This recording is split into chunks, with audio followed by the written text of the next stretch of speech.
Yo, what's going on, you guys? It's your boy B Mahari here, representing Mahari Nation Sports Podcast.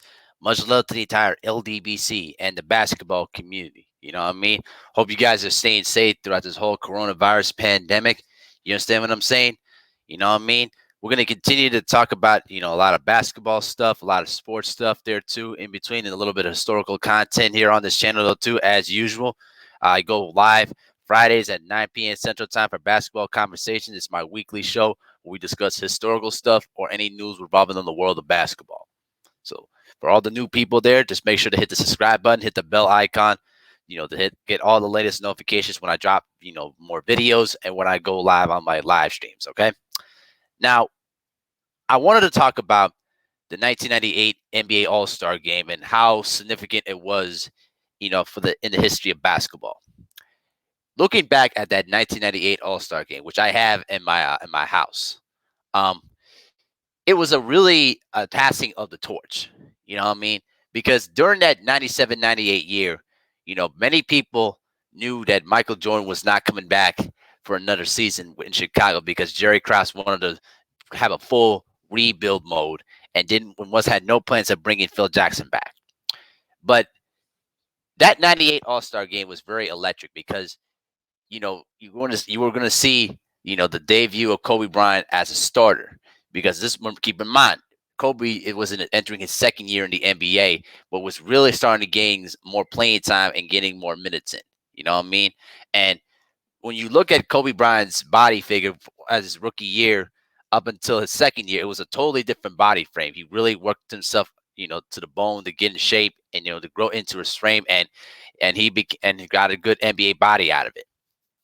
Um, remembering that game, entering in that week, I remembered I was like at least what is it, 5 years old at that time in 1998.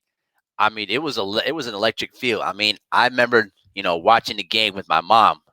You know what I mean, and we were interested in seeing Michael Jordan, of course.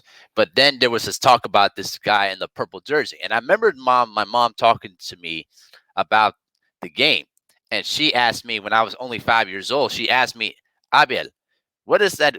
Who is that guy in the purple jersey? You know what I mean? Who was that guy wearing the purple jersey? I never seen him before. You know what I mean? And that was the first time when we got to know Kobe Bryant. And when he took the floor in Madison Square Garden, he walked in there like he was confident and knew what he was going to do in there. And Michael Jordan, when you saw in the documentary, he was mentioning about Kobe. He's like, he wants to go 1-on-1 and all that stuff. Like, I'm gonna get on him tonight. I'm gonna make him work on defense tonight. You know what I mean? And yeah, it was the battle lines were drawn in that All-Star game because Kobe wasn't going to back down from Michael, and Michael wasn't going to back down from Kobe. And what you saw in that game was talent at the highest level. You know what I mean? Kobe Bryant walking into the Garden, knowing that he had the world on his shoulders, and he embraced it. You know what I mean? I would say that NBC really hyped up the Jordan and Kobe matchup to a degree, and it makes me wonder if Jordan had not retired after the '98 season, would we have seen a possible matchup between him and Kobe in the 2000 finals? You know what I mean? If they would have kept the Bulls team together, that's one of the all-time greatest questions that I'm sure we'll never get the answer to. But back to the game.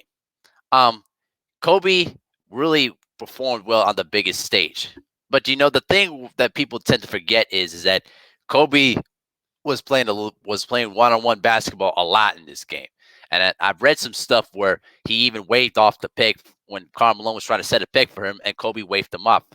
I think Jason Kidd, said it in a sense like he said in a sense that he was watching it on the sidelines and saw the wave off.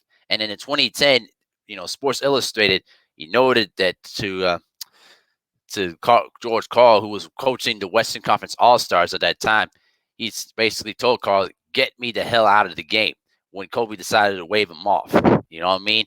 So there was a little bit of controversy with that, and we also cannot forget Kobe sat down the entire fourth quarter of that game. He finished with 18 points on 7 of 16 shooting. Off of freelance stuff and basically a lot of the one-on-one play. You know what I mean? But it was really a rewarding feeling to watch him play and watch him perform out there. But when I heard about what Kobe talked about, and remember, he was interviewed in 2016. It was way before the tragic death back in late January this year. He talked about how Michael Jordan was a huge influence on him, and after the game was over, their friendship was kind of set because Michael saw a lot of himself in Kobe Bryant, and they formed this great relationship that it was still held together to this very day, up until Kobe died. And Kobe even said, in the early portion of episode 5 of the Last Dance, he said that without Michael Jordan, I don't win 5 championships, and that's an absolute fact. Without Michael Jordan's influence on Kobe, without Michael Jordan's mentorship to Kobe, Kobe's right. He would have not won 5 championships. He would have not became the Hall of Famer that he became later on. You know what I mean? And Michael Jordan once again won the MVP, scored 23 points on 10 of 18 shooting, doing the normal things that he would normally do in Madison Square Garden. But that 98 All-Star game was really a huge, significant moment in NBA history because it represented a new generation. I mean, you really think about it. There were a lot of players that ended up not being all-stars anymore.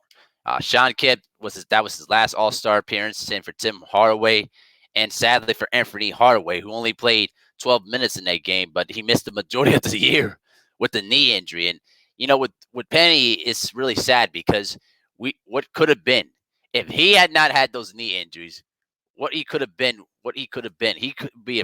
a first ballot Hall of Famer at this particular point in time. But it's an unfortunate thing. You understand what I'm saying? And but I wanted to stick to the Jordan and Kobe, dynamic matchup. Kobe did a lot of the things that Jordan did on the court, and Michael Jordan took Kobe to the post on the left side of the block, okay, and did the fadeaway jumper. Basically, he took Kobe Bryant to school in that game. You know what I mean? But Kobe never backed down. He wanted the challenge. He was never going to back down from greatness, specifically if it was Michael Jordan. And because of that, you know, Kobe Bryant became slowly the black mamba that he became, and became the one of the greatest two guards in the game. Now, if you ask me where he ranks, I'd say Kobe Bryant to me ranks in my maybe top 5, or if you want me to say top 10, he's most definitely top 10. And if he never tore his Achilles, I think he would have been close to being the all-time leading scorer in NBA history. You know what I mean? Because he took great care with his body. He emphasized fitness. He worked on his, fundamental skills, and which translated as he got older. He saw more of the fundamental skills of the post-up moves, the fadeaway jumpers, squaring up using the mid-range jumper. You know what I mean? And a lot of the same things that Michael Jordan used to do in his mid-30s. And I think that when Michael Jordan talked about who was be the one player that could beat you in a one-on-one game, he easily said Kobe Bryant because he stole most of his moves. And in a sense, Michael was right. Kobe stole most of Michael Jordan's moves because all great players had to learn from another great player. And Kobe Bryant learned a lot from Michael Jordan.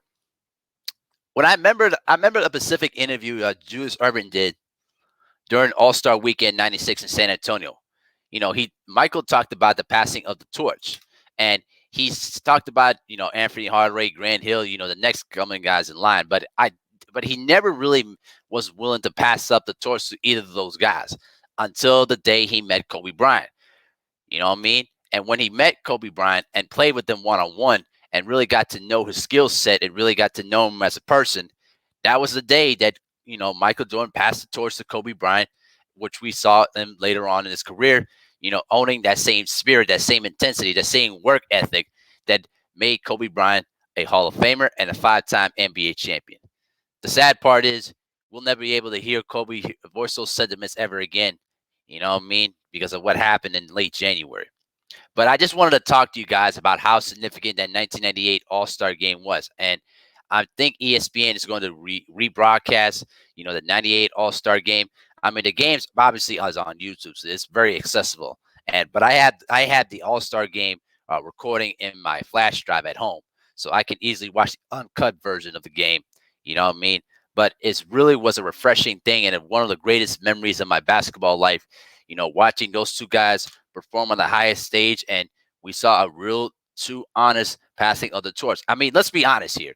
We've yet to see that kind of moment in NBA All-Star games where great players, wanted to compete against one another, but then the passing of the torch type of dynamic. We've yet to see that in NBA history, in NBA circles. You know what I mean? And when LeBron James retires from the game, I always wonder who's going to be the next person in line to take that throne as, the face of the NBA. That's a good question. But let me know what you guys think in the comment section. Who do you think is going to be the next person in line to take the torch after LeBron James, retires from basketball within a few years? You know what I mean? Let me know what you think about it in the comment section. But I wanted to just let you guys know my eternal thoughts about the 98 All-Star game.